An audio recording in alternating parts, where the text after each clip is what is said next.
Bike taxi ಸೇವೆಗೆ big shock ಕೊಟ್ಟ ರಾಜ್ಯ ಸರ್ಕಾರ.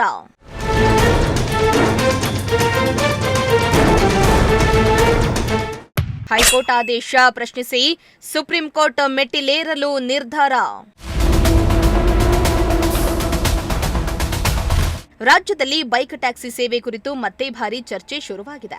ಬೈಕ್ ಟ್ಯಾಕ್ಸಿಗಳಿಗೆ ಹಸಿರು ನಿಶಾನೆ ನೀಡಿದ್ದ ಹೈಕೋರ್ಟ್ ಆದೇಶವನ್ನ ಪ್ರಶ್ನಿಸಿ ಇದೀಗ ಸುಪ್ರೀಂ ಕೋರ್ಟ್ ಮೆಟ್ಟಿಲೇರಲು ಕರ್ನಾಟಕ ರಾಜ್ಯ ಸಾರಿಗೆ ಇಲಾಖೆ ಚಿಂತನೆಯನ್ನ ನಡೆಸಿದೆ.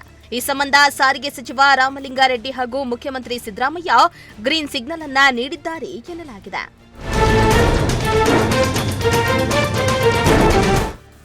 ಹೌದು, ಬೈಕ್ ಟ್ಯಾಕ್ಸಿಗಳು ಅಸುರಕ್ಷಿತವಾಗಿದ್ದು ಕಾನೂನು ಬಾಹಿರವೆಂದು ರಾಜ್ಯ ಸರ್ಕಾರ ರಚಿಸಿದ್ದ ಉನ್ನತ ಮಟ್ಟದ ಸಮಿತಿ ವರದಿ ನೀಡಿತ್ತು. ಈ ವರದಿಯ ಆಧಾರದ ಮೇಲೆ ಸಾರಿಗೆ ಇಲಾಖೆ ಬೈಕ್ ಟ್ಯಾಕ್ಸಿ ಸೇವೆಯನ್ನ ನಿಷೇಧಿಸುವ ಆದೇಶವನ್ನ ಹೊರಡಿಸಿತ್ತು.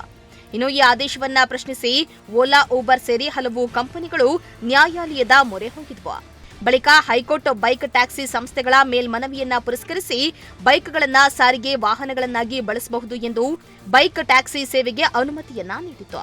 ಅಲ್ಲದೆ 3 ತಿಂಗಳೊಳಗೆ ಹೊಸ ಮಾರ್ಗಸೂಚಿಗಳನ್ನು ರೂಪಿಸಿ ಪ್ರಕಟಿಸುವಂತೆ ರಾಜ್ಯ ಸರ್ಕಾರಕ್ಕೆ ನಿರ್ದೇಶನವನ್ನ ನೀಡಿತು.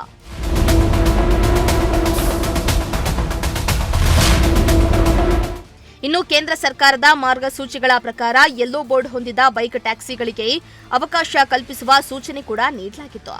ಇದೀಗ ಹೈಕೋರ್ಟ್ ನೀಡಿದ್ದ 3 ತಿಂಗಳ ಗಡುವು ಮುಗಿತಾ ಬಂದಿದ್ದು ಈವರೆಗೂ ಸಾರಿಗೆ ಇಲಾಖೆ ಮಾತ್ರ ಯಾವುದೇ ಸ್ಪಷ್ಟ ಮಾರ್ಗಸೂಚಿಯನ್ನ ಪ್ರಕಟಿಸಿಲ್ಲ. ಅಲ್ಲದೆ ಈ ತೀರ್ಪು ರಾಜ್ಯ ಸರ್ಕಾರದ ನಿಲುವಿಗೆ ವಿರುದ್ಧವಾಗಿರುವುದರಿಂದ ಇದೀಗ ಹೈಕೋರ್ಟ್ ಆದೇಶವನ್ನ ಪ್ರಶ್ನಿಸಿ ಏಪ್ರಿಲ್ 23ರೊಳಗೆ ಸುಪ್ರೀಂ ಕೋರ್ಟ್ನಲ್ಲಿ ಮೇಲ್ಮನವಿ ಸಲ್ಲಿಸುವ ಬಗ್ಗೆ ಸರ್ಕಾರ ಸಿದ್ಧತೆಯನ್ನ ನಡೆಸಿದೆ ಎನ್ನಲಾಗ್ತಾ ಇದೆ. Bureau report, Prajashakti TV, Bengaluru.